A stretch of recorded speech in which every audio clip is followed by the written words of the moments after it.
Now that is what you call a big boy. Imagine growing up here on the tiny island of Owskerry in Scotland with two significantly older brothers.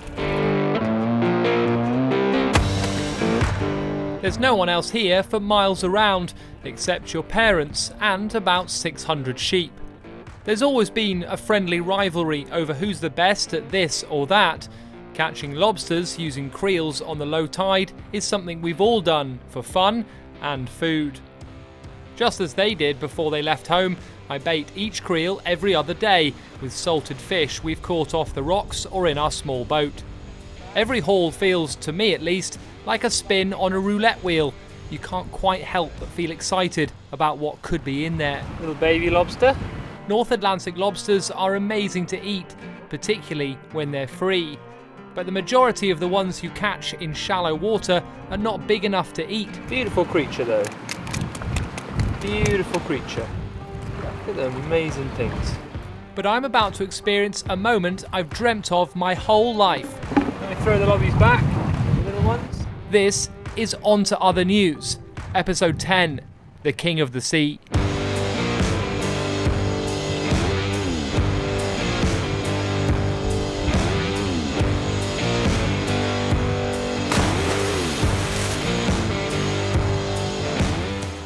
The tide cycle is more important than the hours on the clock face when you're on Owskerry.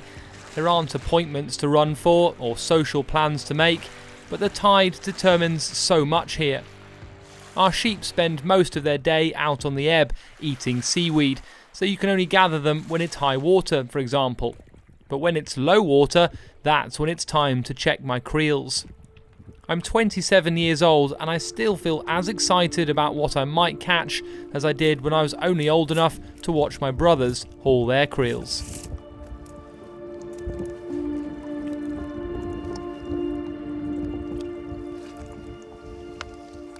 So that's a normal sized lobster. A bit too small to eat. There is a family legend about a lobster that my brothers caught once. It was supposedly a monster, but conveniently, the story goes that after keeping it in what's called a store creel in the sea for a few days, a storm came. The creel burst open, the mythically large lobster escaped, and with it the proof of their extraordinary catch. Well, that's how I see it anyway. So this has been a lifetime in waiting. Now that is what you call a big boy. That has lived a life. Magnificent. And you can see all the wear and tear. And her claws, his claws. And this is it. This is that lobster next to a normal sized lobster. That's probably just undersized, the one on the right. But that is, compared to it, its claw is nearly the same size as an edible lobster, nearly edible lobster. Incredible beast. As a kid, I always dreamt about catching a massive lobster. I used to daydream about it all the time when my brothers were creeling, and I always wanted to catch the biggest lobster. And this week, after I sent pictures of this to my oldest brother, he said he reckons this is bigger than the one he caught years ago, which was sort of like a family legendary story about a lobster he caught that was ginormous. So I'm very proud of that.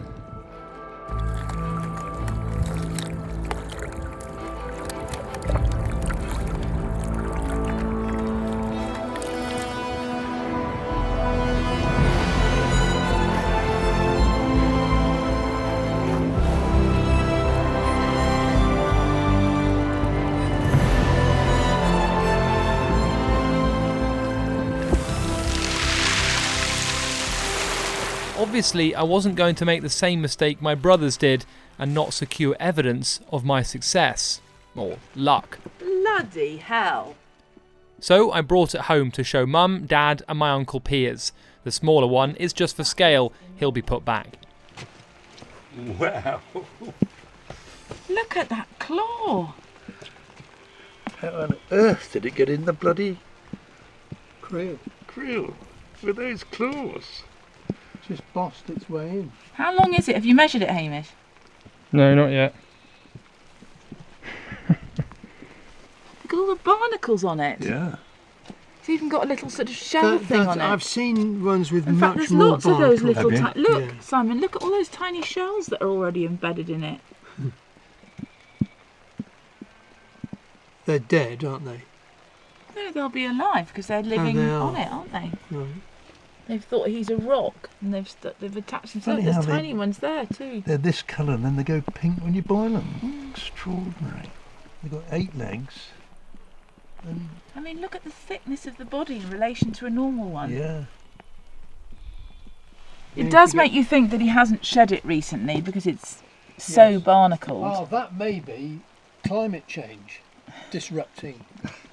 No, I'm sincere, genuine. It's quite a different blue to that one too. That's more turquoisey. That's much more inky. So that was fairly likely if we made a burrow into it. That's incredible. This is incredible.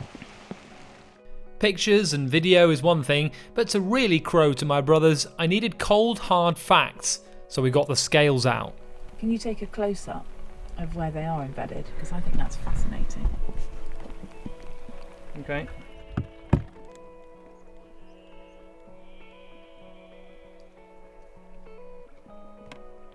What does that say then? I think it says 3 kilos. It's 3.5, so it means it's 3 kilos. Is it a bit heavy for you? Bloody heavy. I can hold. My arm is shaking. Can I put it down? Yeah, you can, yeah. Let's just try once more to be sure I'm right. When I checked the footage back, you could see the scales only showed 2.5 kilos when the weight of the bucket was removed. I am honest, even when it comes to gloating. There was a storybook I read once as a kid about a fisherman catching a massive talking fish who told him, "I'm the king of the sea, please let me go or you'll bring bad luck to everyone." And I just didn't feel it was right for me to be the one to end this lobster's long and probably distinguished life. Bye, pal. Go and live another 20 years. I've dreamt all throughout my childhood about catching a massive lobster just like this one, and it was a real thrill to finally catch one that big. I mean, he filled the creel. He's got all those amazing barnacles and shells growing on him, and all the coloration and discoloration on his shell that show he's really lived the life, and I'm really glad to see him swim off and carry on living by the house.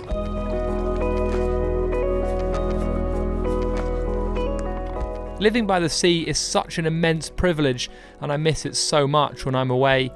My brothers and I have always been very conscious that we only fish for lobsters for fun, whereas the fishermen who put creels out near Owskerry do it to feed their families. So we only keep a few every year to eat and to enjoy very much. And I'll always have the memories of this guy. After all that excitement, it's back to work in the barn again. This is where we cure all our sheepskin rugs by hand. It's a long process with many stages and definitely a labour of love. While I'm here, I just want to say a huge thank you to all of you who've left kind and encouraging comments on my recent videos. Your support really means a lot. If you're new to my channel, welcome. Please do subscribe for future videos and feel free to ask me any questions you want answering in the comments. Right, Simon, this one's ready for double scraping. If you'd like to support me with the costs of making these videos, there's a link in the description to buy me a coffee. Unfortunately, as is often the way with older brothers, they always seem to find a way to outdo you somehow. No sooner had I seized the crown of best lobster catcher, my oldest brother Rory pulled out the big guns. In the last few years, he fulfilled a lifelong dream of qualifying as a commercial helicopter pilot. Now based in Aberdeen, working for Bristow Helicopters, he flies oil workers out to rigs and ships in the North Sea. Occasionally, his flight route passes over the island of Owskerry, and this was one of the first ever times this had happened, so of course we had to do some enthusiastic waving.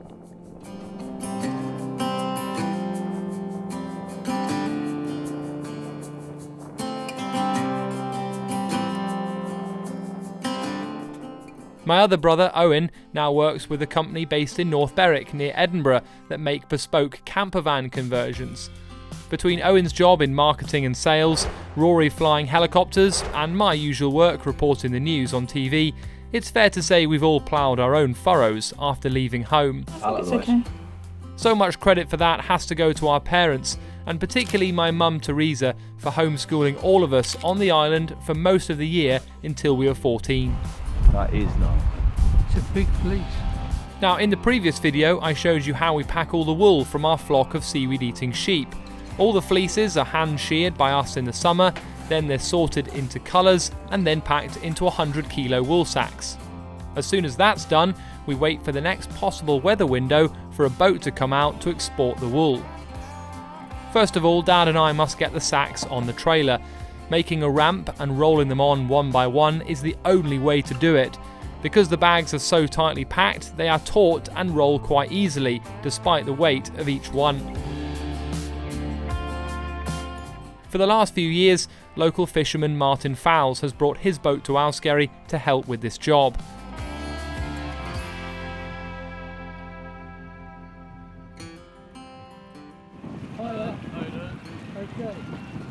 Martin fishes for lobsters and crabs and has in the past put his own creels in the water around Owskerry, so he's been a family friend for decades. Would you stick that one up, English?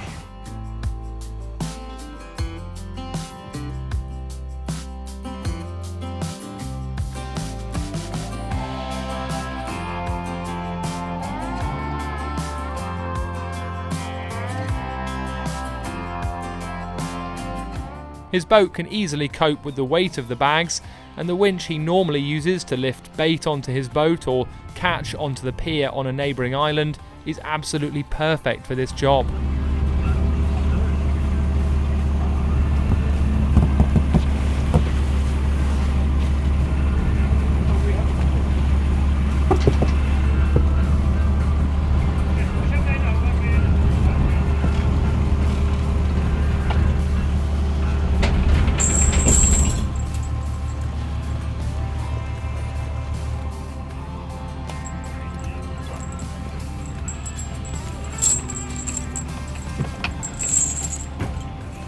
Once the bags arrive in Kirkwall, they'll be loaded onto a truck from a local haulier. Eventually they'll be driven onto mainland Scotland via a ferry and then taken to a scourer's in Bradford, England, where the fleeces will be thoroughly washed. That wool is sent to be carded and then spun into yarn before it's shipped back to Mum in Orkney to package and sell. You can check out all my parents' products at iloveowskerry.com.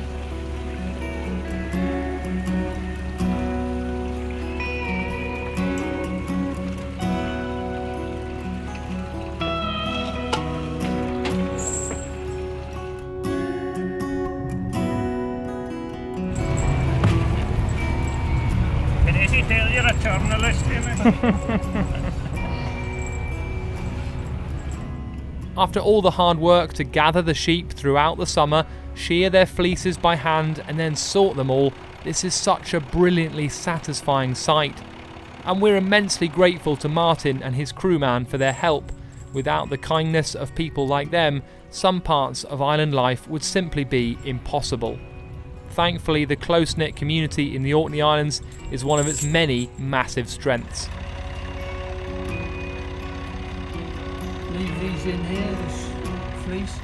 So now the shed where we store the wool all summer is empty, and all 600 kilos are aboard the Alison Marie. And then it was time to say goodbye to the wool and to Martin.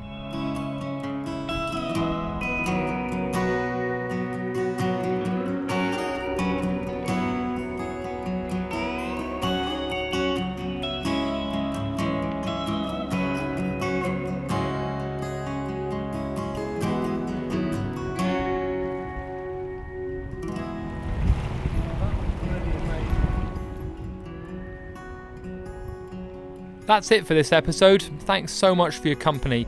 I'll see you on the next one.